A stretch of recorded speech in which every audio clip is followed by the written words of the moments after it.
This is Dave West from Wipeout Enterprises. Welcome back.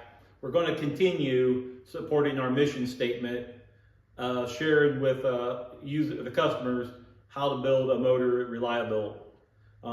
Yes, we want to sell you parts, but we also want to make sure you're putting the right parts in it and the parts that are needed.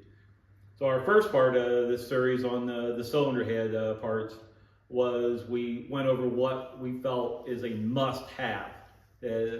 If you've got a 414 cubic inch and up, if you've got a 3LM turbo and bigger and a rotary pump and bigger, these are the parts that I would highly recommend that you must put in it to keep it reliable. So now we're going to go to kind of the wish list or the optional parts that it would be nice if the budget allows. So we're going to start with our high strength rocker shaft. This rocker shaft is very similar to the factory rocker shaft. It has the oil passages in it. It's rifle drilled, but it's a higher strength rocker shaft than the factory one. It's a drop-in rocker shaft.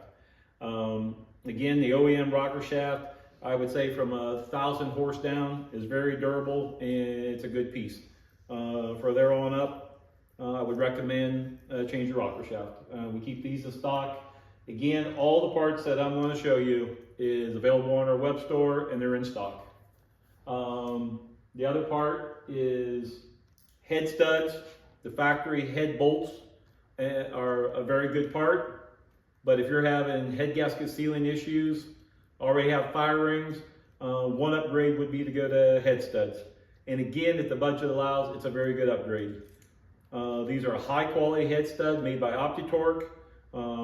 I think they are a very nice part. We've probably have sold these for the last 3 years and very nice part. You can see by the finish, the machining, the threads, these tool indicator run out as you thread these in. They don't wobble back and forth. Hard nut washers and 12-point nuts is how the kit comes. It will come with assembly lube in it. So it's a complete kit and again, available on our web store.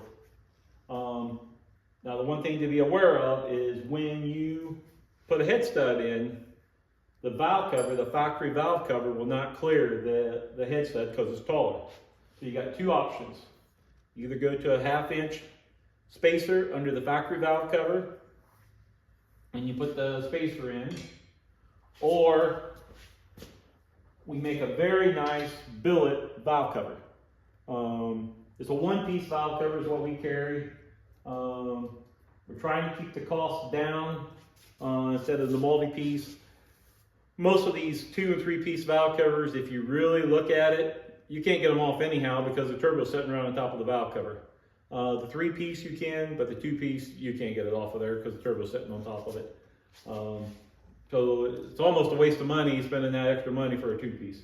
And this is a special valve cover, the one you see here that is black anodized, it's got Wipeout engraved in it.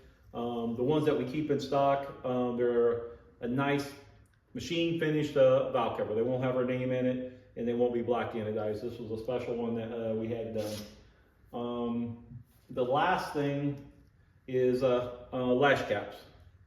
And you need to call us if you want lash caps, just because there's several things that play in the lash caps. You can't put lash caps on the factory OEM keepers. You got to have our drop-in spring kit or our spring kits for the lash caps. The advantage of the lash caps is it gives a wider base for the rollers to contact. Again, on 3/8 valve stem, it's not a must. With roller rockers, the roller tip is a lot gentler on the valve stem than if you're running a flat tappet rocker, which will beat up the valve stem. I think that pretty well covers everything on the valve train side of it for optional parts. On upgrades beyond what we recommended in the very first video. Everyone have a blessed day. Thank you for watching.